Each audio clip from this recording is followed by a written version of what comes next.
Alfred Manessier est né en 1911. Il passe son enfance à Abbeville, près de la baie de la Somme.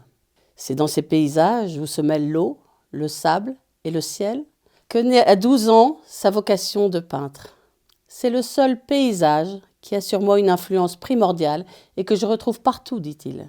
Il est également profondément imprégné par les ortillonnages d'Amiens, ces marais où il se promène enfant dans les entrelacements des rieux. Toute son œuvre est empreinte de la réfraction de la lumière sur l'eau. Élève des Beaux-Arts de Paris, il est d'abord influencé par Rembrandt, le Titien ou Véronèse. C'est en copiant les maîtres du Louvre qu'il découvre l'importance de la couleur et de la lumière. Il rencontre Dali et est interpellé par le surréalisme et le cubisme de Picasso, que pourtant il ne comprend pas. Peu à peu, sa peinture évolue vers la construction et l'abstraction. En 1943, entraîné par un ami, il fait une retraite à la Grande Trappe de Soligny. Il en revient transformé, converti. Le spirituel entre dans sa vie et dans son œuvre. Plus que vers l'abstraction, il veut orienter vers l'intériorisation. Ce regard dédoublé de Manessier est à la fois dirigé vers l'âme et porté vers l'extérieur, la nature.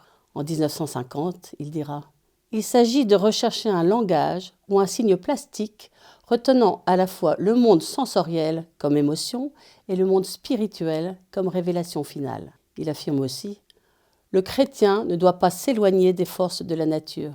Ce serait couper l'homme de ses racines. » En 1944, il expose au Salon d'automne son tableau « Les pèlerins d'Emmaüs », dans lequel on voit que l'importance de la couleur, posée en tache comme en réfraction de la lumière, suggère plus qu'elle n'impose le sujet du tableau. Toute la lumière est centrée sur la table, où se joue la révélation pour les disciples d'Emmaüs, la fraction du pain. La lumière se fait lors de ce geste et ils reconnaissent Jésus. Les personnages sont dans la pénombre, tout comme le Christ ressuscité. C'est comme s'il était absorbé par l'arrière-fond pour laisser la priorité à la table eucharistique. Manessier suggère-t-il que le Christ se retire, car c'est dorénavant dans ce pain qu'il s'offrira à nous? Beaucoup de ses œuvres sont d'inspiration chrétienne. Pourtant, Manessier a en horreur l'art sacré du XIXe siècle, dont le côté mièvre et sulpicien le rebute. Une peinture ne doit pas être didactique, dit-il.